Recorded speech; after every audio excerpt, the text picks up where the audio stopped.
దేవుని నామమునకు స్తోత్రములు కలుగునుగాక. హల్లెలూయా.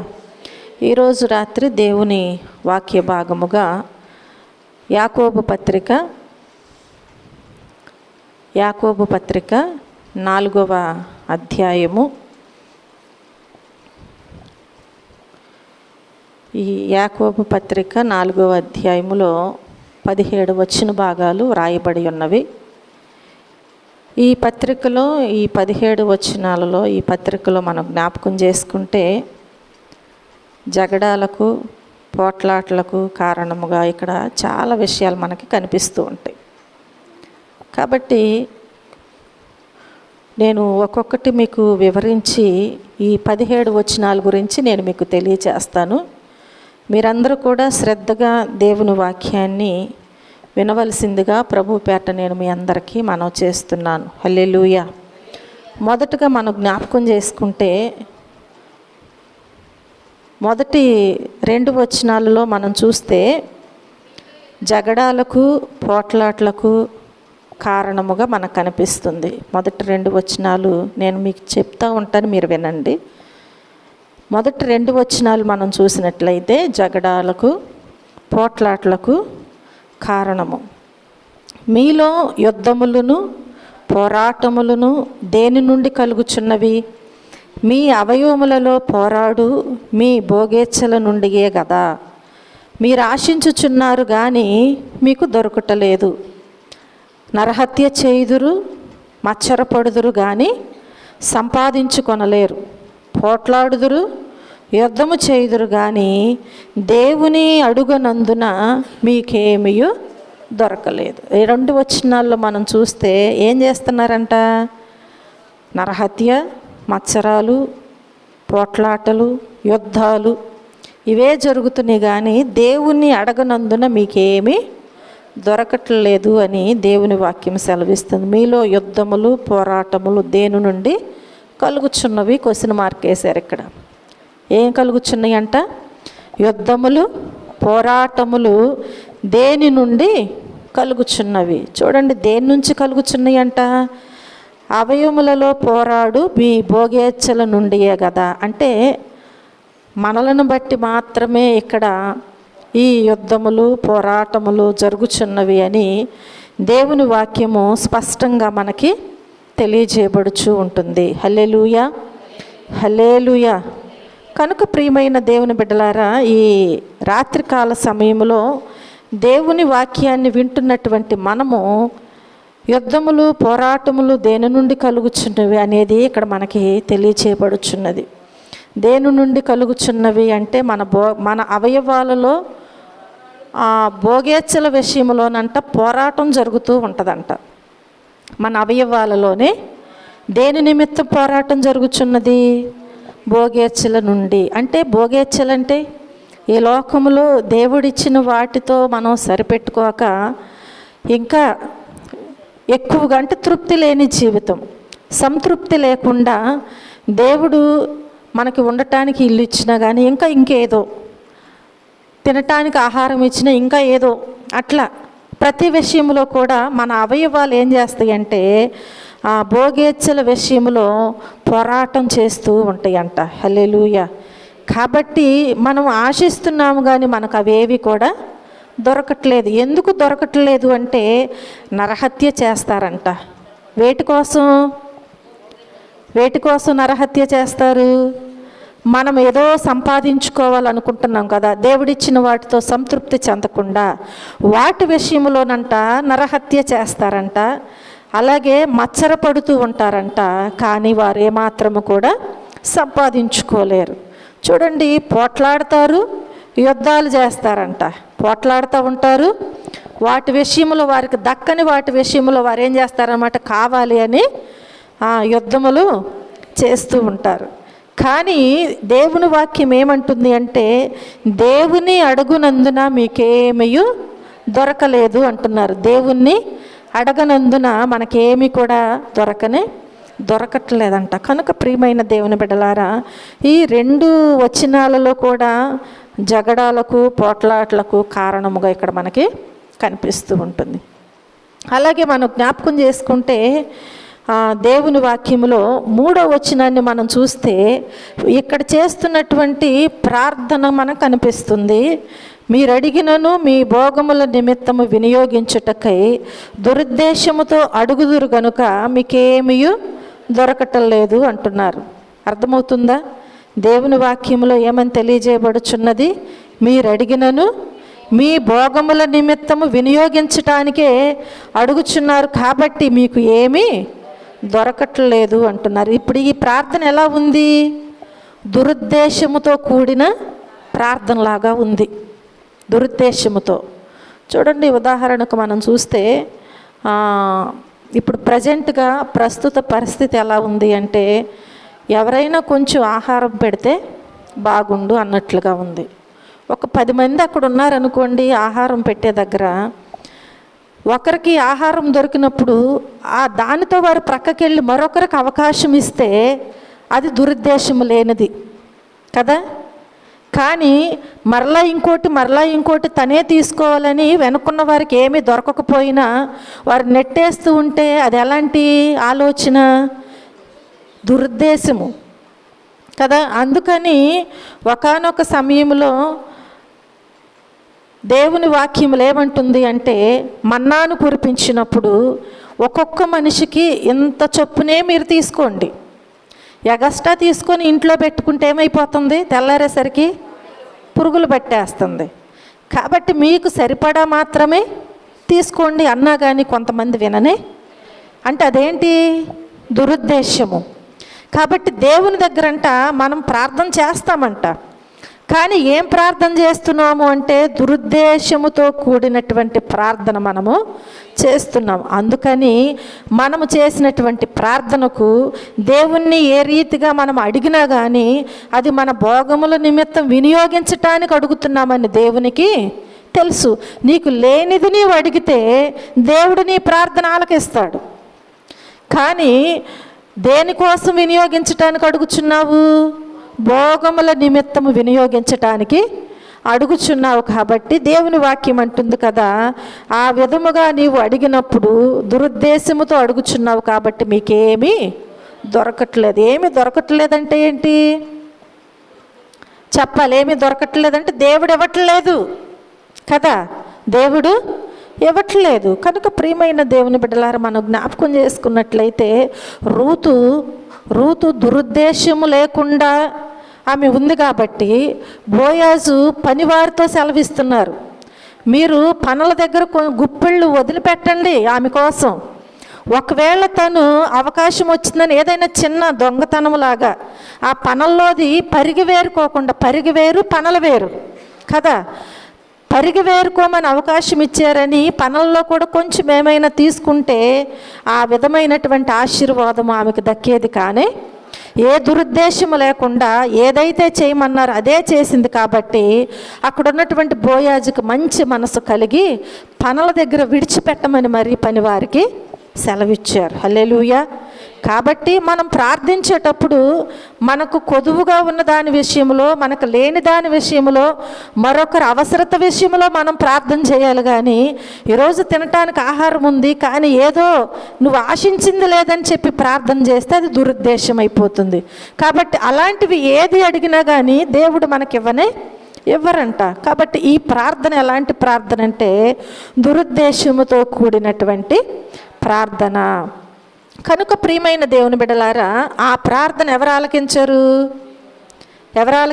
ఆ ప్రార్థన చెప్పాలి. దేవుడు ఎంత మాత్రము కూడా ఆలకించరు అని చెప్పి దేవుని వాక్యము మనకి స్పష్టంగా తెలియచేయబడుచు ఉంటుంది. హల్లెలూయా, హల్లెలూయా. కనుక ప్రియమైన దేవుని బిడ్డలారా, దేవుని వాక్యంలో మరొక విషయాన్ని మనం చూస్తే 4వ వచనములో మనం జ్ఞాపకం చేసుకుంటే, వ్యభిచారిణులారా ఈ లోక స్నేహము దేవునితో వైరమని మీరు ఎరుగరా? కాబట్టి ఎవడు ఈ లోకముతో స్నేహము చేయగోరునో వాడు ఎవరికి శత్రువైపోతాడంట? దేవునికి శత్రువైపోతాడంట. హల్లెలూయా. ఏమంటుంది? వ్యభిచారిణులారా ఈ లోక స్నేహము దేవునితో వైరమని మీరు ఎరుగరా? హల్లెలూయా. ఇది లోకము దేవునికి వ్యతిరేకముగా ఉందంట. లోకం ఎలా ఉంది? ఇక్కడ ఈ వచ్చిన భాగములో ఈ లోక స్నేహము దేవునితో వైరమని మీరు ఎరుగరా? కాబట్టి ఎవడు ఈ లోకముతో స్నేహము చేయగోరును వాడు ఎవరికి శత్రువైపోతాడంట? దేవునికి శత్రువైపోతాడు. దేనితో స్నేహము చేస్తే? లోకముతో స్నేహము చేస్తే. కాబట్టి లోకము దేవునికి వ్యతిరేకముగా ఉంది. లోకం ఎలా ఉంది? దేవునికి వ్యతిరేకముగా ఉంది. అంటే దేవునితో సమాధాన పడే రీతిలో, దేవునితో సహవాసం చేయటానికి ఇష్టపడే రీతిలో లోకము లేదు. ఒకవేళ నీవు లోకముతో స్నేహము చేస్తే దేవుడు ఏమని పిలుస్తున్నారంటే ఈ వచ్చిన భాగంలో వ్యభిచారిణులారా అని పిలుస్తున్నాడు. లోకముతో స్నేహం చేసేటప్పుడు ఏమని పిలుస్తున్నారు? వ్యభిచారిణులారా, ఈ లోక స్నేహము దేవునితో వైరమని మీరు ఎరుగరా? ఎరుగుదురు కదా. దేవుని నమ్ముకున్నప్పుడు మీకు తెలియనట్లుగా జీవించటానికి, ప్రవర్తించటానికి వీల్లేదు కదా. సమస్తము ఎరిగినటువంటి నీవు, మన దేవుడు పరిశుద్ధుడు, ఆయన పిల్లలమైనటువంటి మనం పరిశుద్ధులుగా ఉండాలి మన దేవుడు కోరుకుంటున్నారు. కనుక దేవునితో స్నేహం చేస్తూ, సహవాసం చేస్తూ మరలా లోకముతో ఎలా స్నేహం చేస్తావు కదా? దేవునితో సహవాసం చేస్తున్నావు, మరలా లోకముతో స్నేహం ఎలాగూ చేస్తావు? నువ్వు ఉంటే వెచ్చగానైనా ఉండు, లేదంటే చల్లగానైనా ఉండు. నులివెచ్చనగా ఉంటే దేవుడు అంటున్నాడు కదా, ఈ లోక స్నేహము ఎవరైతే చేస్తారో వారంట దేవునికి శత్రువులు అయిపోతారంట. శత్రువు మీద ఏం చేస్తారు? పగ తీర్చుకోవటానికి ప్రయత్నం చేస్తూ ఉంటారు. ఎప్పుడైనా సరే శత్రువు మీద పగ తీర్చుకోవటానికి ప్రయత్నం చేస్తారు. కానీ లేదంటే అన్ని యుద్ధాలు అలా ఎందుకు జరుగుతాయండి? ప్రాణ నష్టము, ఆస్తి నష్టము, అనేక రకాలుగా ధన నష్టము కలుగుతూ ఉన్నప్పటికీ కూడా వారు యుద్ధాలు మానకుండా ఒక దేశం మీద నుంచి ఒక దేశం మీదకి ఎందుకు చేస్తున్నారు? శత్రువులు. వారు శత్రువులుగా భావించారు కాబట్టి ఎప్పటికైనా ఆ దేశాన్ని హతము చేయాలి. కనుక ప్రియమైన దేవుని బిడ్డలారా, దేవుడు కూడా ఏమంటున్నారంటే అలా ఎవరైతే ఈ లోకముతో స్నేహం చేస్తారో వారితో దేవుడు అంటున్నాడు కదా, వాడు దేవునికి శత్రువు. వాడు దేవునికి శత్రువుని ఎవరైనా ఇంట్లో పెట్టుకుంటారా? శత్రువుతో ఎవరైనా స్నేహం చేయాలని ఆశపడతారా? శత్రువుతో ఎవరైనా కలిసి భోజనం చేయాలని ఆశపడతారా? కాబట్టి దేవుడు కూడా నిన్ను ఆయన రాజ్యములోనికి చేర్చుకోడు. ఆయనతో కూడా కూర్చుండే ధన్యత నీవు పోగొట్టుకుంటావు. ఆయనతో సహవాసం చేస్తున్నావు, ఆయనే నా స్నేహితుడు. ఇంకా ఎవరో స్నేహితులు? దేవుడే స్నేహితుడు. అంతేకాని ఈ లోకము స్నేహం అని చెప్పి లోక స్నేహాన్ని మనము ఆశించినట్లయితే ఈ లోకము దేవునికి వ్యతిరేకమని మనము గుర్తుంచుకోవాలి. అందుకని దేవుడు కూడా వ్యభిచారిణులారా, ఈ లోక స్నేహము దేవునితో వైరమని మీరు ఎరుగరా? కనుక ప్రియమైన దేవుని బిడ్డలారా, దేవుని సన్నిధిలో మనం ఆ సమరయ స్త్రీని జ్ఞాపకం చేసుకుంటే దేవునితో సహవాసం చేయకుండా లోకముతో స్నేహం చేసింది కాబట్టి దేవుడు ఏం చేశాడు? ఆ ఊరి ప్రజలందరూ కూడా ఆమెని వెలివేశారు. కానీ ఒకానొక సమయంలో దేవుడు వెళ్ళి మాట్లాడినప్పుడు మరలా తిరిగి ఎక్కడికి వెళ్ళటానికి అవకాశం వచ్చింది? ఆ ఊరిలోనికి వెళ్ళటానికి అవకాశం వచ్చింది. ఇప్పుడు తన ద్వారా ఊరంతా కూడా ఎక్కడికి వచ్చింది? దేవుని యొద్దకు. అలా ఉండాలి. దేవుడు నీతో మాట్లాడి నీకు సెలవిచ్చినప్పుడు, దేవుని బిడ్డగా నీవు జీవిస్తున్నప్పుడు దేవుని కొరకే ప్రయాసపడు, దేవుని కోసమే జీవించు. అంతేకాని సగమేమో దేవునికి సగమేమో లోకానికి అంటానికి వీలు లేదు. అలాగూ ఒకవేళ ఉంటే వెళ్ళిపోయినటువంటి ఆ దుష్టుడు మరలా తిరిగి వచ్చి ఏం చేస్తాడంట? వంగి చూస్తాడంట. ఏం పర్వాలేదు, బాప్తిస్మేమో తీసుకుంది, మార్పు అనేది లేదు. పాతప్పుడు ఎలా ఉంది ఇప్పుడు కూడా అలాగే ఉంది. మనసు మారలేదు, క్రియలు మారలేదు, మాటలు మారలేదు, తలంపులు మారలేదు, స్నేహాలు మారలేదు, చేసేటువంటి తప్పుడు పనులు మారలేదు కదా. ఇంకా చాలా ఉన్నాయి, వాటిలో ఏది మారలేదు. కాబట్టి ఇప్పుడు నాకొక్కదానికే కాదు, ఇంకా నాకంటే చెడ్డవైన వాటికి కూడా ఇక్కడ అవకాశము దొరుకుతుందని చెప్పి దానికంటే చెడ్డవైన మరి 7 దయ్యాలను వెంట పెట్టుకుని వచ్చి ఏం చేసింది? అక్కడే బస చేస్తుందంట. చూడండి, మునుపటి స్థితి కంటే కడపటి స్థితి మరి చెడ్డదిగా మార్చబడింది. ఆ స్థితికి వెళ్లకుండా దేవుడు అంటున్నాడు కదా, నీవు శత్రువుగా ఉంచబడటానికి వీల్లేదు. కాబట్టి నువ్వేం చేయాలి? లోక స్నేహము దేవునితో వైరమని గుర్తుంచుకో.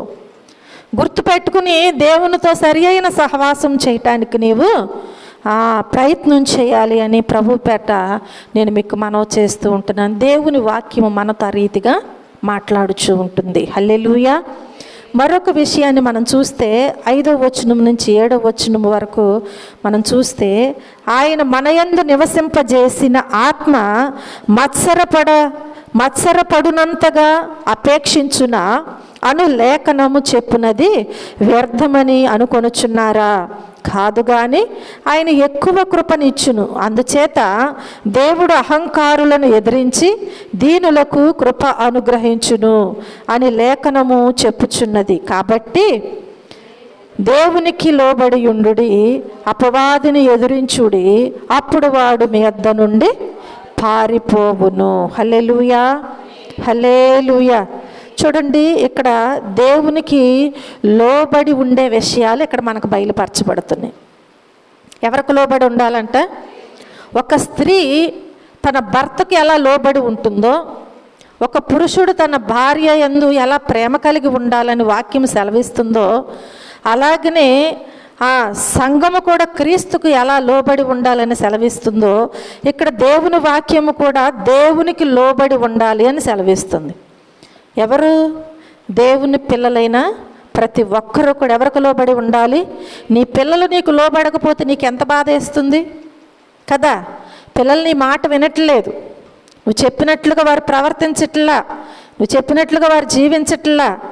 ఈ లోకముతో స్నేహం చేస్తూ ఉంటున్నారు, ఈ లోకములు అనేక విషయాలలో పాలు పంపులు పొందుతున్నారు, దేవునికి వ్యతిరేకముగా జీవిస్తున్నారు, నిన్ను అసలు లెక్కే చేయకుండా వారు ప్రవర్తిస్తున్నారు. నీకు ఎంత బాధ వేస్తుంది చెప్పాలి. ఏదో తప్పుడు పని చేశారు, నువ్వు చూసావు లేదా తెలిసింది, ఇంట్లో పెట్టి ఏం చేస్తావండి? కాముగా ఎవరికి తెలియకుండా 4 వాతలు పెట్టేస్తారు అంతే. అవునా? చూస్తూ ఊరుకుంటారా? చూడండి, దేవుని సన్నిధిలో కూడా మనం ఎవరికి లోబడి ఉండాలంట? దేవునికి లోబడి ఉండాలి. ఒకవేళ నీవు దేవుని నమ్మిన తర్వాత కూడా దేవునికి లోబడి ఉండకపోతే ఏం జరుగుతుందంట? దేవుడు అహంకారులను ఎదిరించి దీనులకు కృప అనుగ్రహిస్తాడు. నీవు దేవునికి లోబడకుండా అహంకారముతో జీవిస్తే అంటే దేవుడు నాకేం మేలు చేశాడు, లేదంటే దేవుని సన్నిధిలో సాగిపోతూనే నువ్వు చేసే ప్రతి పని విషయంలో ఎదిరించేటువంటి పనులు చేసినట్లయితే దేవుడు ఏం చేస్తాడంట? అహంకారముతో జీవించేటప్పుడు దేవుడు ఏం చేస్తాడు? నిన్ను ఎదిరిస్తాడంట. అంతే. దేవునికి ఎదురు వెళ్ళగలమా? దేవునికి ఎదురు వెళ్ళి ఏదైనా మనం చేయగలమా? చూడండి ప్రియమైన దేవుని బిడ్డ, దేవుడు తలుచుకుంటే బాలుడితో దేవుని కార్యాలు జరిగిస్తారు. హల్లెలూయా, హల్లెలూయా. 6 మూరల జానెడు శూరుడైన గొలియాతుని వీరులు, శూరులు, యుద్ధ నైపుణ్యత కలిగినటువంటి వారు రాజు సహితం అక్కడ ఉండి ఆయన సవాళ్ళు విసురుతూ దేవుని బిడ్డలను అనేక రీతిలుగా మాట్లాడుచున్నప్పుడు ఎవ్వరూ సాహసించి ఎదురుగా వెళ్ళలేకపోయారు. కానీ ఈ దావీదు చిన్నవాడైనప్పటికీ కూడా వెళ్ళటానికి, ఎదుర్కోవటానికి, ఆయనను పడగొట్టడానికి కారణం ఏంటి? దేవుడు కృప అనుగ్రహించాడు. హల్లెలూయా. కనుక ప్రియమైన దేవుని బిడ్డలారా, మనము దీనులుగా ఉంటే ఆయన కృపను మనం పొందుకుంటాం. ఆయన కృప మనకు తోడుగా ఉంటే దేనినైనా మనం ఎదిరించగలుగుతాం. దేవుని కృప మనకు తోడుగా లేకపోతే ఈ లోకములో దేనిని జయించలేం. మనం అనుకుంటాం ఇది చేయాలి అది కానీ ఏది మనము చేయలేం. దావీదు కూడా వెళ్ళేటప్పుడు యుద్ధము నాది కాదు, యుద్ధము యెహోవాదే అని చెప్పి వెళ్ళాడు. కాబట్టి దీనత్వముతో వాడేపాటి వాడు, సున్నత లేనివాడు దేవుని బిడ్డలు ఈ రీతిగా దూషిస్తాడా అని చెప్పి రోషముతో వెళ్ళాడు. కాబట్టి ఆ యుద్ధములో దేవుడు ఏం చేశాడు? దీనుడైన దావీదు పక్షాన ఉండి జయించటానికి శక్తిని, జ్ఞానమును దయచేశారు. హల్లెలూయా. కనుక ప్రియమైన దేవుని బిడ్డలారా, మనం ఎప్పుడైతే అహంకారులుగా ఉంటామో దేవుడు ఏం చేస్తాడంట? అహంకారులను ఎదిరిస్తాడంట. మనం ఎప్పుడైతే దీనులుగా ఉంటామో ఆయన కృప మనకు తప్పకుండా దొరుకుతుంది. ఆయన అనుగ్రహిస్తారు. ఆయన కృప లేకపోతే ఈ భూమి మీద ఒక క్షణము కూడా మనము బ్రతకలేము. ఆయన కృప లేకపోతే ఏం చేయలేము. ఈ భూమి మీద ఏది కూడా మనం చేయటానికి అవకాశం ఉండదు. చూడండి, మనం జ్ఞాపకం చేసుకుంటే ఆయన కృపను బట్టి మాత్రమే ఈరోజు మనము, మన కుటుంబాలు, మన గ్రామం ఈ రీతిగా ఉంది. భయంకరమైన పరిస్థితి, మన చుట్టుపక్కల ప్రాంతాలన్నీ కూడా భయంకరమైన పరిస్థితులు. తల్లిదండ్రులకు పిల్లల జాడ తెలియక, పిల్లలకు తల్లిదండ్రులు దొరకక కదా, కళ్ళ ముందే వారు వెళ్ళిపోయి కొట్టుకుపోయి చనిపోవటం. చూడండి, ఆ పరిస్థితులు చూస్తే ఎంత బాధో.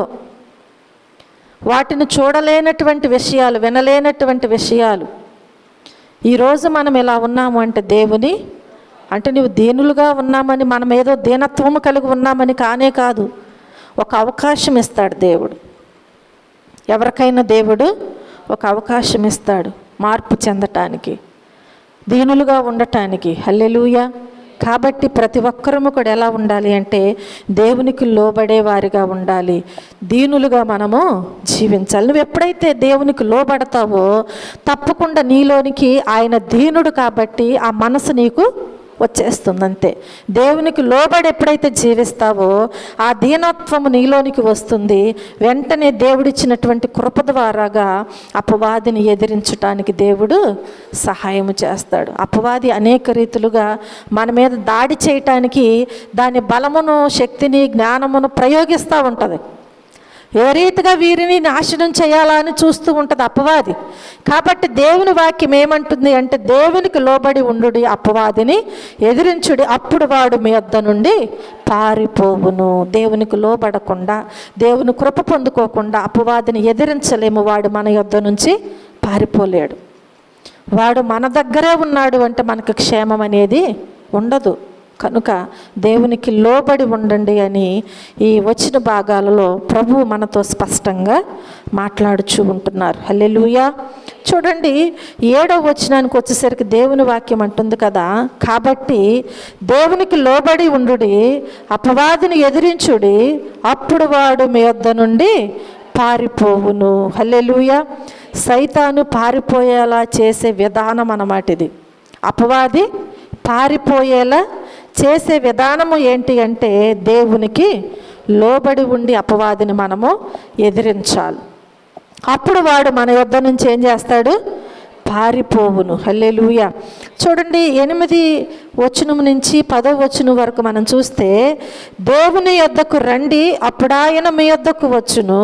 పాపులారా మీ చేతులను శుభ్రము చేసుకొనుడి, ద్విమనస్కులారా మీ హృదయములను పరిశుద్ధపరచుకొనుడి, వ్యాకులపడుడి, దుఃఖపడుడి, ఏడువుడి, మీ నవ్వు దుఃఖమునకును మీ ఆనందము చింతకును మార్చుకొనుడి. ప్రభువు దృష్టికి మిమ్మును మీరు తగ్గించుకొనుడి, అప్పుడు ఆయన మిమ్మును హెచ్చించును. హల్లెలూయా. హల్లెలూయా. ఏం చేయాలంట? దేవుని దగ్గరకు ఎలా తేవాలి అనేది ఇక్కడ తెలియజేయబడుచున్నది. దేవుని దగ్గరకు ఎలాగూ తేవాలి. ఎలా తేవాలి? దేవుని యొద్దకు రండి, అప్పుడు ఆయన మీ యొద్దకు వచ్చును కదా. నువ్వు దేవుని దగ్గరకు రాకుండా ఇంట్లో కూర్చుని ఏదో నీ కానుక పంపించి ప్రార్థన చేయండి అంటే దేవుని కృప దొరుకుతుందా? దొరకదు. ఊరికే మానేస్తారు. దేవుని యొద్దకు వస్తేనంట అప్పుడు ఆయన మీ యొద్దకు వచ్చును అంటుంది దేవుని వాక్యం. అలాగే మరలా దేవుని దగ్గరకు ఎలా తేవాలి మనము అని చూస్తే, పాపులారా మీ చేతులను శుభ్రము చేసుకొనుడి. ఏం తేవాలి ఇక్కడికి? మన అవయవాలతో మనం వస్తున్నాం కదా. మనం పాపులుగా ఉన్నప్పుడే దేవుడు మనల్ని పిలుచుకున్నాడు. పాపులుగా ఉన్నప్పుడు మన కోసం ఆయన ప్రాణం పెట్టాడు. ఆయన రక్తంతో మనల్ని శుద్ధి చేశాడు. కానీ ఈ చేతులతో ఏం చేస్తున్నాం అన్నమాట? అనేకమైనటువంటి పనులు. ఏ పనులు అవి? ఏ పనులండి? ఇంట్లో అంట్లు కడిగే పనులు, బట్టలు ఉతికే పనులు కాదు. ఏ పనులు చెప్పాలి? పాపులు చేసే పనులు. అర్థమవుతుంది? మనకు అందరికీ అర్థమయ్యేది ఆ భాష. అవునా? నీది కానిది నువ్వు తెచ్చేసుకుంటున్నావు కదా నీ చేతులతో.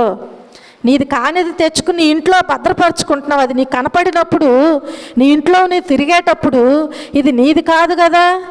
ఆల్రెడీ నీ చేతులతో చేసిన పాపాల విషయములు ఆయన చేతులకు మేకులు పడినాయి కదా, గాయపరచబడినవి. అవి నీ గుర్తుకు రావట్లేదా? ఊరికే వచ్చేసి మనం ప్రార్థన చేస్తే ఎలా కుదురుద్దండి? అది చూసినప్పుడల్లా నీ హృదయం కలవరపడాలి. అందుకని దేవుడు అంటున్నాడు కదా, పాపులారా మీ చేతులను శుభ్రము చేసుకొనుడి, ద్విమనస్కులారా మీ హృదయములను పరిశుద్ధపరచుకొనుడి. ద్విమనస్కులు అంటే, ద్విమనసు అంటే ఏంటి? ఏక మనసు లేదు అంటే, రెండు ఆలోచనలు, రెండు తలంపులు, రెండు మనసులు. దేవుడిచ్చింది ఒక్క మనసే, ఒక్క హృదయమే కదా దేవుడిచ్చింది. అవునా? ఎవరికైనా రెండు గుండెలు ఉన్నాయా? ఉంటాయా? ఎవరికి ఉండవు, ఒక్కటే ఉంటుంది. కానీ మనం తెచ్చుకుంటాం, అరువు తెచ్చుకుంటాం. అర్థమవుతుందా? రెండో మనసు మనం తెచ్చుకుంటాం. ఒక మనసు ఏమో ఇక్కడ ఉంటుంది, ఇంకొక మనసు ఏమో ఎక్కడెక్కడికో వెళ్ళిపోయి ఆలోచన చేస్తూ ఉంటుంది. ఎవరెవరి మీదో ఎక్కడెక్కడికో ఏదేదో ఆలోచిస్తూ ఉంటుంది, ద్విమనస్సు. కాబట్టి దేవుడు అంటున్నాడు కదా, అలాంటి మనసు నీకుంటే మీ హృదయములను అంటే మీ మనసులను పరిశుద్ధపరుచుకుని రండి అంటున్నాడు దేవుడు. హల్లెలూయా. దేవుని దగ్గరికి ఎలా తేబడాలంట? ఎలా తేబడాలి? చేతులను శుభ్రం చేసుకోండి, మీలో ఉండే రెండు మనసులను తీసివేసి మీ హృదయాన్ని పరిశుద్ధపరచుకోండి. అంటే మీ హృదయము అంటే మీలో రెండు మనసులు ఉన్నాయంటే మీలో పరిశుద్ధత లేదు అని అర్థం ఇక్కడ కదా. మనం అర్థం చేసుకోగలిగేటువంటి జ్ఞానం దేవుడు మనకు ఇచ్చాడు. కాబట్టి రెండు మనసులు మనలో ఎప్పుడైతే ఉన్నాయో, అంటే దేవునికి ఒక మనసు, లోకానికి ఒక మనసు ఎప్పుడైతే ఉంటుందో అప్పుడంట దానిలో ఉన్న పరిశుద్ధత పోతుందంట. అంటే అసలు పరిశుద్ధత లేనే లేదు. కాబట్టి అలాంటి మనసు కలిగి నీవు దేవుని ఆరాధించినట్లయితే, దేవునితో సహవాసం చేసినట్లయితే, దేవుని పిల్లలమని నిన్ను భ్రమ పెట్టుకుంటున్నట్లయితే, దేవుని వాక్యం ఏమంటుంది అంటే, మీ మనసు ఇలా ఉంది కాబట్టి మీరిప్పుడు దేవుని దగ్గరకు తేబడేటప్పుడు, దేవుని దగ్గరకు వచ్చేటప్పుడు ఎలా రావాలి అంటే, మీ హృదయములను పరుచుకొనుడి.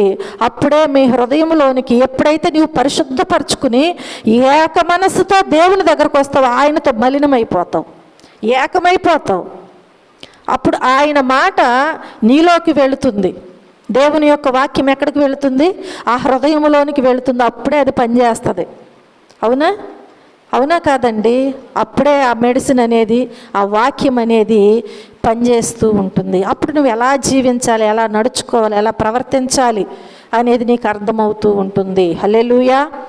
ఇంకా చూడండి, వ్యాకులపడుడి, దుఃఖపడుడి, ఏడువుడి, మీ నవ్వు దుఃఖమునకును మీ ఆనందము చింతకును మార్చుకొనుడి. హల్లెలూయా. ఎంతసేపు మనము ఒకవేళ దేవుని సన్నిధిలో అవి లేవు ఇవి లేవు అని బాధపడుతూ ఉంటామేమో. అందుకని దేవుడు అంటున్నాడు కదా, వ్యాకులు పడండి, దుఃఖపడండి, ఏడవండి, మీ నవ్వు దుఃఖమునకును మీ ఆనందము చింతకును మార్చుకోండి, ప్రభు దృష్టికి మిమ్మల్ని మీరు తగ్గించుకోండి అంటున్నాడు. ప్రభు దృష్టికి మనం ఏం చేయాలంట? మనలను మనము తగ్గించుకోవాలంట. అప్పుడు ఆయన మిమ్మును హెచ్చించును. ఆనందమును దుఃఖమునకు ప్రతిగా పూదండను దేవుడు అప్పుడిస్తాడు తప్పకుండా. ఈ లోకంలో శ్రమ వచ్చిందని, బాధ వచ్చిందని, చింత వచ్చిందని మనం అనేక రీతులకు దేవునికి దూరంగా ఉండటానికి వీల్లేదు. దుఃఖం వచ్చినప్పుడు దుఃఖపడండి, ఏడుపు వచ్చినప్పుడు ఏడవండి. ఎక్కడ ఏడవాలి? ఎక్కడ దుఃఖపడాలి? ఆయన పాదాల దగ్గర పడండి. ఈ స్థితిలో నేనున్నాను ప్రభు అని మనం దుఃఖపడి ఏడ్చినప్పుడు మీ నవ్వు దుఃఖమునకు మీ ఆనందము చింతకు ఎప్పుడైతే మీరు మార్చుకుంటారో, ప్రభు దృష్టికి ఎప్పుడైతే మిమ్మల్ని మీరు తగ్గించుకుంటారో, దేవుడు తప్పకుండా ఏం చేస్తాడంట? హెచ్చిస్తూ ఉంటాడు. మన జీవితంలో ఊహించని రీతిగా. నేను ఇలా చేస్తానని అనుకోలేదండి, నేను ఈరోజు ఇలా ఉంటానని అనుకోలేదు, ఏదో బలహీనత వస్తుంది, నేను బ్రతికి మరలా ఇలా ఉంటానని అనుకోలేదు అంటాం కదా. ఈ ఇల్లు నేను ఇలా కడతానని నేను అనుకోలేదు అంటాం. కేవలము దేవుని సహాయమే, దేవుని కృపే. మనం బ్రతుకుతున్నామన్నా, ఒక గృహాన్ని కట్టుకున్నామన్నా, లేదంటే ఏదైనా ఒక అప్పు తీర్చుకున్నాము అన్నా కదా, ఈ లోక స్నేహముతో దూరంగా ఉండి దేవునితో సహవాసం చేస్తూ ఈ దేవుని కృప కొరకు ఎదురు చూస్తూ నీవు బ్రతికినప్పుడు వీటన్నిటి విషయాలలో దేవుడు నీకు సహాయము చేసి నిన్నేం చేస్తున్నాడు? హెచ్చిస్తూ ఉంటాడు. హల్లెలూయా, హల్లెలూయా. కాబట్టి ఆయన మనలను హెచ్చించేంత వరకు కూడా మనం ఎలా ఉండాలి? ఆయన దృష్టి ఎదుట మనలను మనము తగ్గించుకోవాలి. తన్ను తాను తగ్గించుకొనివాడు హెచ్చించబడును, తన్ను తాను హెచ్చించుకొనివాడు తగ్గించబడతాడు. కాబట్టి దేవుని దృష్టి మన మీదకి వచ్చేంత వరకు, దేవుని కృప మన మీదకి వచ్చేంత వరకు, ఆయన మనల్ని హెచ్చించేంత వరకు కూడా ఆ మురికిలోనైనా ఉండాలి, దేవునితో సహవాసం చేస్తూ. అర్థమవుతుందా? ఆ కారిపోయి ఇంట్లోనైనా ఉండాలి. అంతేకాని మనం ఏదో విధంగా చేయాలి అనే ఆలోచన మనకు రావటానికి వీల్లేదు. దేవుని దగ్గర దుఃఖపడండి, ఏడవండి, ప్రాధేయపడండి, ప్రార్థన చేయండి. తప్పకుండా దేవుని సహాయము మనము పొందుకుంటామని చెప్పి ప్రభు పేట నేను మీ అందరికీ మనవి చేస్తూ ఉంటున్నాను. మరొక విషయంలో 11, 12 వచనాలలో మనం చూస్తే, సహోదరులారా, ఒకనికి విరోధముగా ఒకడు మాటలాడకుడి. తన సహోదరునికి విరోధముగా మాట్లాడి తన సహోదరునికి తీర్పు తీర్చువాడు ధర్మశాస్త్రమునకు వ్యతిరేకముగా మాట్లాడి ధర్మశాస్త్రమునకు తీర్పు తీర్చుచున్నాడు. నీవు ధర్మశాస్త్రమునకు తీర్పు తీర్చిన ఎడల ధర్మశాస్త్రమును నెరవేర్చువాడవు కాక న్యాయము విధించువాడవైతివి. ఒక్కడే ధర్మశాస్త్రమును నియమించి న్యాయము విధించువాడు. ఆయనే రక్షించుటకును నశింపజేయుటకును శక్తిమంతుడై ఉన్నాడు. పరునికి తీర్పు తీర్చుటకు నీవు ఎవడవి? హల్లెలూయా, హల్లెలూయా. చూడండి, దేవుని వాక్యములో మనకేమని తెలియజేస్తుందంటే, ఒకనికి విరోధముగా ఒకడు మాటలాడకూడదు.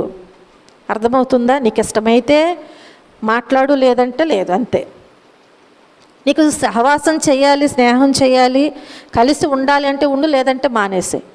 అంతేకాని వారికి విరోధమైనటువంటి మాటలు మనం మాట్లాడటానికి వీల్లేదంట. ఒకవేళ అలాగు నీవు విరోధముగా మాట్లాడి తన సహోదరునికి తీర్పు తీర్చువాడు ధర్మశాస్త్రమునకు వ్యతిరేకముగా మాట్లాడి ధర్మశాస్త్రమునకు తీర్పు తీర్చుచున్నాడు అన్న విషయం మర్చిపోవద్దు అంటుంది దేవుని వాక్యం. నీవు తీర్పు తీర్చి దేవునికి వ్యతిరేకముగా నీవు మాట్లాడితే ఆ సహోదరుని విషయంలో మాట్లాడినట్టు కాదంట. ఏ విషయంలో నీవు తీర్పు తీరుస్తున్నావు? ధర్మశాస్త్రం విషయంలో, వాక్యం విషయంలో, బైబిల్ విషయంలో నువ్వేం చేస్తున్నావు? తీర్పు తీరుస్తూ ఉన్నావంట. ధర్మశాస్త్రానికి వ్యతిరేకముగా మాట్లాడుతున్నావంట. కాబట్టి ధర్మశాస్త్రమునకు తీర్పు తీర్చుచున్నావంట. కనుక నీవు ధర్మశాస్త్రానికి తీర్పు తీర్చిన ఎడల ధర్మశాస్త్రమును నెరవేర్చువాడవు కాక న్యాయము విధించువాడవై ఉన్నావు. అర్థమవుతుందా? ఒకవేళ అలాగూ నీవు ధర్మశాస్త్రాన్ని తీర్పు తీర్చినట్లయితేనంట ఆ ధర్మశాస్త్రాన్ని నెరవేర్చేవాడవు కానే కావంట.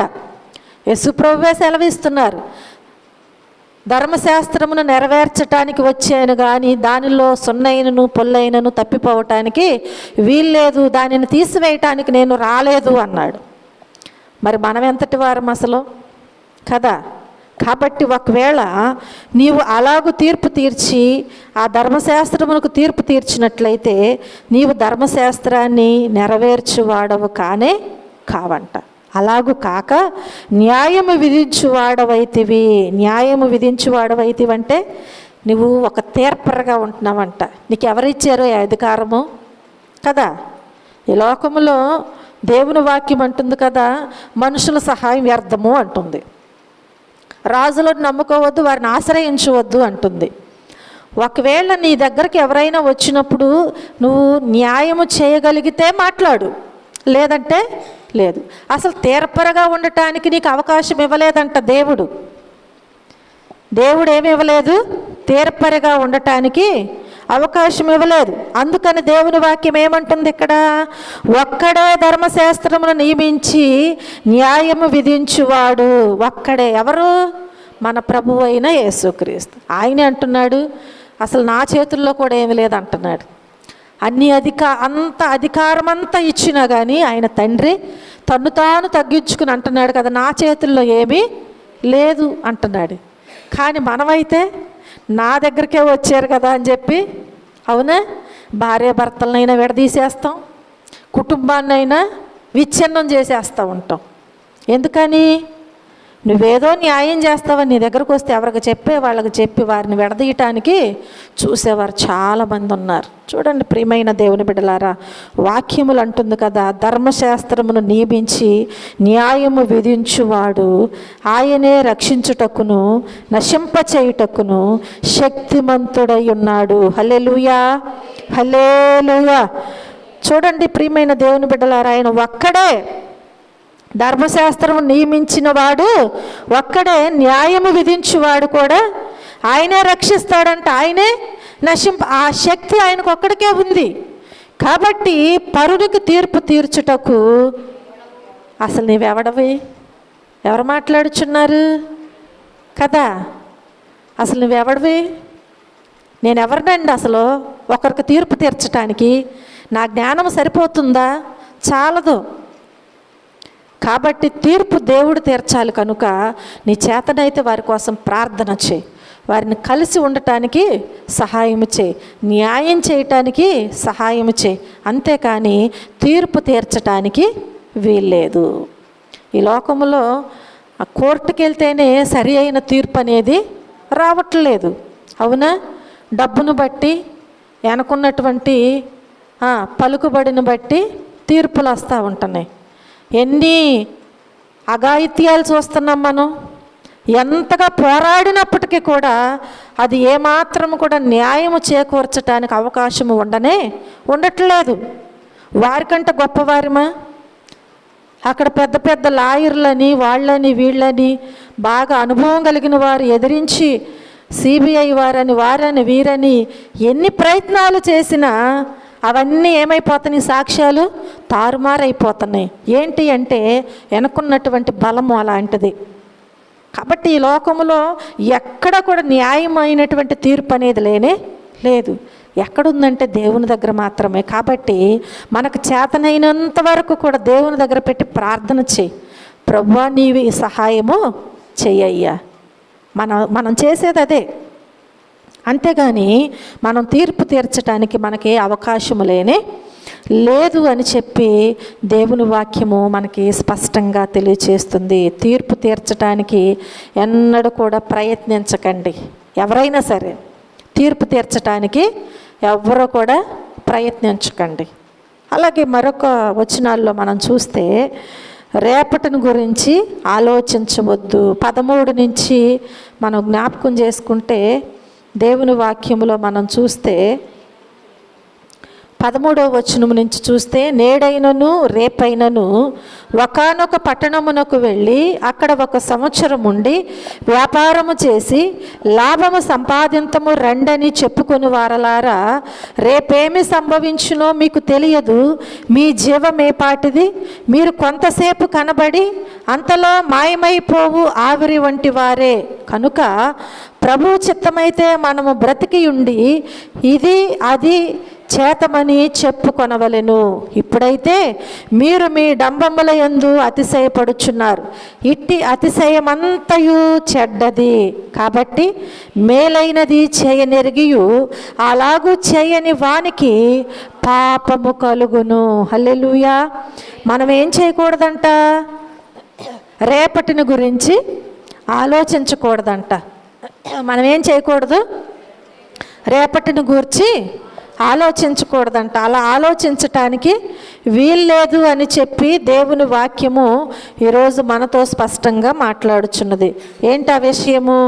నేడైనను రేపైనను ఒకానొక పట్టణమునకు వెళ్ళి అక్కడ 1 సంవత్సరం ఉండి వ్యాపారము చేసి లాభము సంపాదింతము రండని చెప్పుకుంటూ ఉంటారంట. ఏం చేస్తారంట?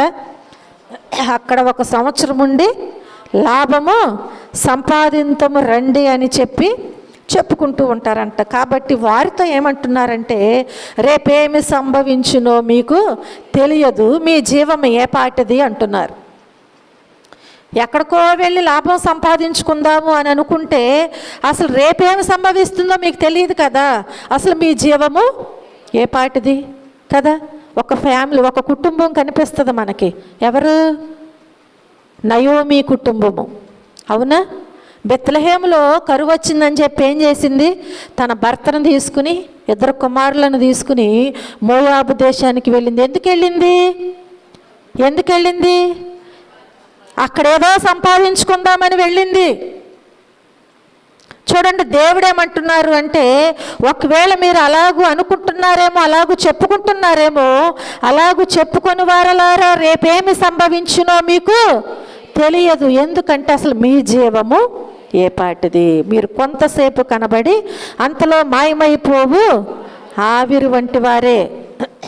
చాలామంది విషయాల్లో మనం చూస్తాం, అయ్యో ఉదయం కూడా మాతో మాట్లాడారే, ఎప్పుడు చనిపోయారు అని అంటాం.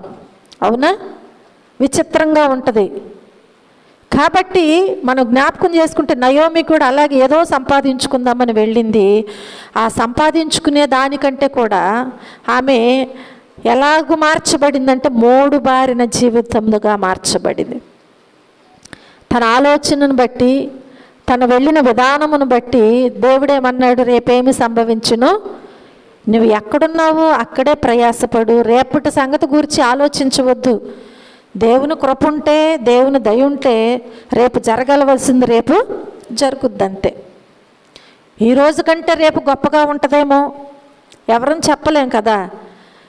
కాబట్టి ప్రియమైన దేవుని బిడ్డలారా, మన జీవము ఏ పాటిది? మనం ఇంతలో కనబడి అంతలో మాయమైపోయే ఆవిరి వంటి వారమని మనం మర్చిపోవటానికి వీల్లేదు. కాబట్టి ప్రభు చిత్తమైతే మనము బ్రతికి ఉండి అది ఇది చేతమని చెప్పుకోవచ్చు అంట. బ్రతికి ఉండి నువ్వేం చేయొచ్చంట? ఇది చేసుకుందాము, అది చేసుకుందామని చెప్పి సంభాషించుకోవచ్చు, కానీ ఎక్కడికో వెళ్ళిపోయి ఏదో సంపాదించుకోవాలని వెళ్ళటానికి వీల్లేదు. అలా ఆలోచించవద్దు అని దేవుని వాక్యము మనతో మాట్లాడుచూ ఉంటుంది. హల్లెలూయా. కనుక ప్రియమైన దేవుని బిడ్డలారా, ఇప్పుడైతే మీరు మీ డంబముల యందు అతిశయపడుచున్నారు. ఇట్టి అతిశయం అంతా కూడా ఏమై ఉన్నదంట? చెడ్డదంట. మనం ఏం చేయాలి? చెడ్డవాటిని విడిచిపెట్టాలి, చెడ్డవాటికి దూరంగా ఉండాలి. అది ఏంటి అంటే డంబం అంట. అదేంటి? డంబము. కాబట్టి ఇప్పుడు మనమే దేనికి దూరంగా ఉండాలి? డంబానికి దూరంగా ఉండాలి. ఎందుకని? అది చెడ్డది.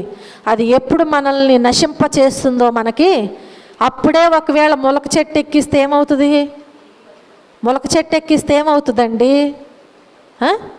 మొలక చెట్టు తెలియదేంటి మీకు? గట్టిగా ఉంటారా? ఏమవుతుంది? ఇరిగి కింద పడిపోతారు. చూస్తాకి ఎంత ఉంటుంది మొదలు. అవునా?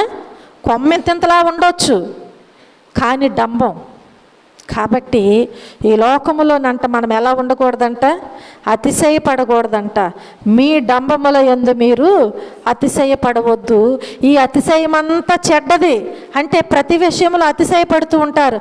నా జ్ఞానముతో నేను ఇది సంపాదించుకున్నాను, నా తెలివితో ఈ పని చేశాను, నా బలముతో ఈ పని చేశాను, నా కష్టముతో కదా, ఇలా ఏం చేస్తారంటే అతిశయిస్తూ ఉంటారు. ఈ అతిశయమంతా ఒక డంబమంట. ఇది ఒక చెడ్డదంట.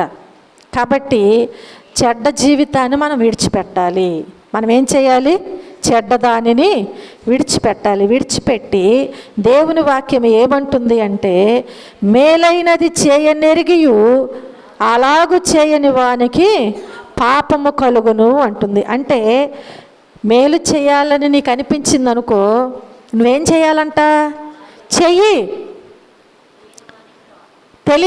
చేయకోకుండా ఒకవేళ అది మేలని తెలిసి కూడా నువ్వు చేయకోకుండా ఉంటే దేవుడేమంటున్నాడు? అలాగూ చేయని వానికి ఏం కలుగుద్దంట? ఏం కలుగుద్ది? చెప్పరేంటి? ఏం కలుగుద్ది? పాపము కలుగుద్దంట. ఏదో వ్యభిచారం చేస్తేనే కాదు, నీకు చేతనైనటువంటి మేలు చేయకపోయినా పాపం కలుగుద్దంట.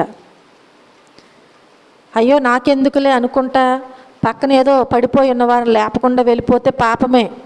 అవునా? నీవుకి చేయగలిగినటువంటిది నీవు చేయాలి. అది మేలైతేనే. వ్యర్థమైన వాళ్ళు వచ్చి వ్యర్థమైనటువంటి వాటి కోసం ఏదో చేయమని అడిగితే అది చేయనవసరంలా. మేలైనది, మంచి జరుగుతుంది నేను ఇది చేస్తే అని నీకు తెలిసినప్పుడు అది నువ్వు చేయకుండా ఉండటానికి వీల్లేదు. తెలిసి కూడా చేయగలిగేటువంటి విధిలో నీవు ఉండి కూడా చేయకపోతే అది నీకు ఎలా చుట్టుకుంటుంది? పాపములాగా చుట్టుకుంటుందంట. కనుక ప్రియమైన దేవుని బిడ్డలారా, మన విశ్వాసము ఎలా ఉంది? మన విశ్వాసము ఎలా ఉంది? మన స్నేహము, ఆలోచన, వ్యాపారము, ఇంకా లాభము, మీ జీవము ఏ పాటిది అంటుంది. అవునా? మీ జీవము ఏ పాటిది? అలాగే కొంతసేపు కనబడి అంతలో మాయమైపోవు ఆవిరి వంటిది. కనుక పరిశీలన చేసుకుని ప్రభువుకి ఇష్టమైనటువంటి జీవితాన్ని మనమందరం కూడా జీవించాలి. అంతేకాని ఏదో దేనికోసము మనము డబ్బముగా, అవిశ్వాసులుగా, చెడ్డవాటిని ఆశ్రయిస్తూ, భోగముల నిమిత్తము కదా, భోగేచ్ఛల కొరకు యుద్ధములు, పోరాటములు, కలహములతో ఉంటూ అనేకమైన వాటిని మన భోగముల నిమిత్తం వినియోగించుకునే వాటి కొరకు మన సమయాన్ని వ్యర్థం చేసుకుంటూ ప్రార్థన చేస్తూ దేవుని కృపకు దూరమైపోతూ మనం ఉండటానికి వీళ్ళే. దేవుని పిల్లలమైనటువంటి మనము ఆయన ఎలాగూ నడుచుకోమని సెలవిచ్చారో అలాగూ మనం నడుచుకున్నట్లయితే తప్పకుండా దేవుని కృపను మనము పొందుకుంటాం. అట్టి కృపా భాగ్యము దేవుడు మనందరికీ అనుగ్రహించునుగాక. ఆమేన్.